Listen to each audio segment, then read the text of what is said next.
उपस्थित सभी मेरे बड़े बुजुर्ग भाई, आप सभी को नमस्कार। आज आपके बीच में हम वोट के लिए तो जरूर आए हैं, लेकिन कुछ आपकी भी बात सुनना चाह रहे थे। तो कोई गांव का अगर जिम्मेदार जी हाथ उठा के समर्थन कर दो, वोट देंगे सब। आप लोग सब जानते हैं कि चुनाव चल रहा है देश में, लोकसभा का चुनाव है। हमारे यहाँ साइकिल का निशान है, 19 तारीख है, और उसी के लिए मैं आपके बीच में वोट की अपील के लिए आई हूँ, क्योंकि जरूरी है कि हम लोग इस चुनाव में ध्यान दें। हर चुनाव का अलग समीकरण होता है, अलग मुद्दे होते हैं।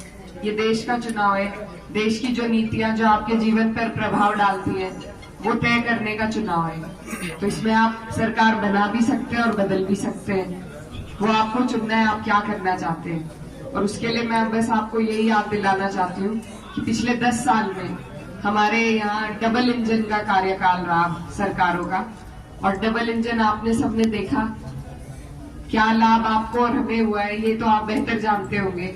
हमारे क्षेत्र को कोई लाभ डबल इंजन से नहीं मिला है, और इससे ज्यादा ताकत हम किसी एक पार्टी को दे भी नहीं सकते।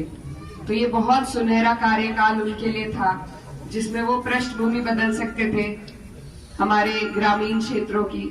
लेकिन उसका उल्टा हुआ, जो हमारे किसान हैं उनके साथ उन्हें ठगा गया, उनके साथ झूठे वादे करके एक भी वादा पूरा नहीं हुआ। एमएसपी आज तक अधूरा है, एमएसपी की गारंटी, पुराना भुगतान आज तक बकाया है। 14 दिन का वादा हुआ था, वो कहीं नहीं हो पा रहा। हमारे जो किसान भाई हैं इस साल धरने पर बैठे थे, उनकी कोई सुनवाई किसी ने नहीं करी।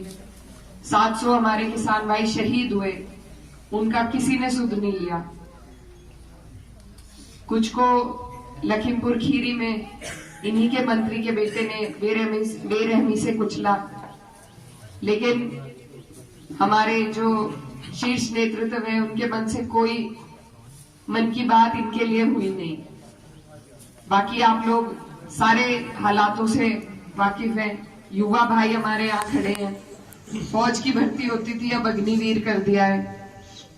कोई भर्ती निकलती है अगर तो उसमें उत्साह से तैयारी होती है, लेकिन फिर पेपर लीक हो जाते हैं।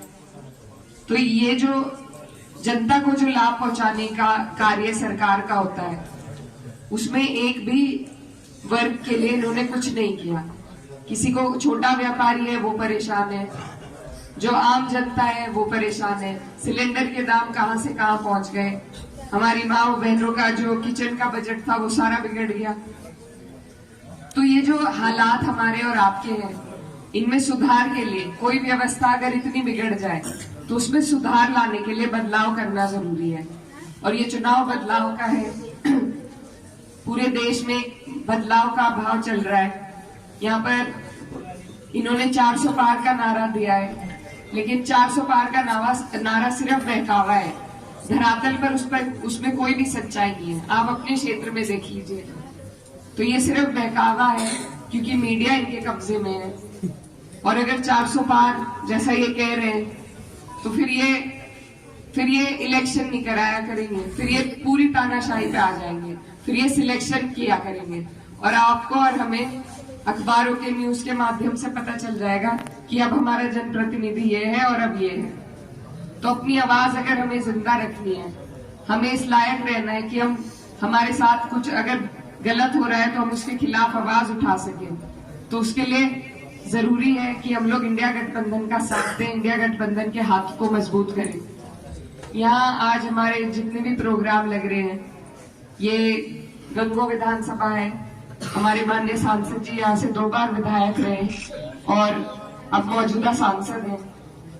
तो उनके पास ऐसी ताकत थी डबल इंजन की कि वो हमारे क्षेत्र में बहुत कुछ ला सकते थे सरकार के माध्यम से, लेकिन ना तो हमारे उधर शामली जिले में कोई भी योजना आई और ना इधर आई। तो ये कर्तव्य आपके जनप्रतिनिधि का है कि वो आपके बीच रहे, आपकी समस्याओं से, क्षेत्र की समस्याओं से अवगत रहे और क्षेत्र के लिए कुछ करा सके। क्योंकि हर सीट पर मोदी जी, योगी जी आके काम नहीं कर सकते, यहाँ पर काम यहीं के जनप्रतिनिधि करेंगे।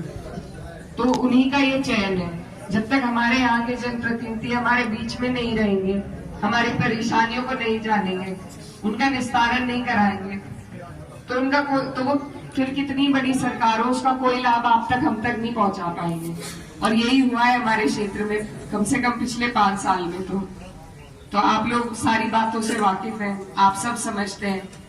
अगर हम लोग विकास की बात नहीं करेंगे, अपने रोजगार की बात नहीं करेंगे, तो कोई हमें वो देगा भी नहीं।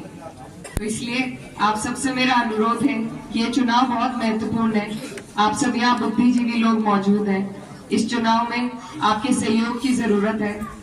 और कोई भी चुनाव किसी एक बिरादरी से, किसी एक जाति के बल पे नहीं जीता जाता। इसमें 36 बिरादरी की जरूरत है। आप लोग यहाँ पर जो समूह है उसमें सभी लोग मौजूद हैं, 36 बिरादरी है। और आपके हमारे हितों की ही ये लड़ाई है। मैं भी इस क्षेत्र की भांजी भी हूँ और मेरी माता जी को आपने पहले लड़ाया था, मेरे पिताजी का यहाँ से जुड़ाव रहा है। तो मैं भी आपके बीच में, मुझे पार्टी ने मौका दिया, बड़ी जिम्मेदारी दी है। मैं छोटी हूँ, आप सबका आशीर्वाद लेने के लिए आई हूँ और आपसे वादा करने आई हूँ कि जो भी मेरा कर्तव्य है उसे मैं पूरा करूंगी और आपका जो विश्वास है उसे कभी नहीं टूटने दूंगी। आपके स्वाभिमान की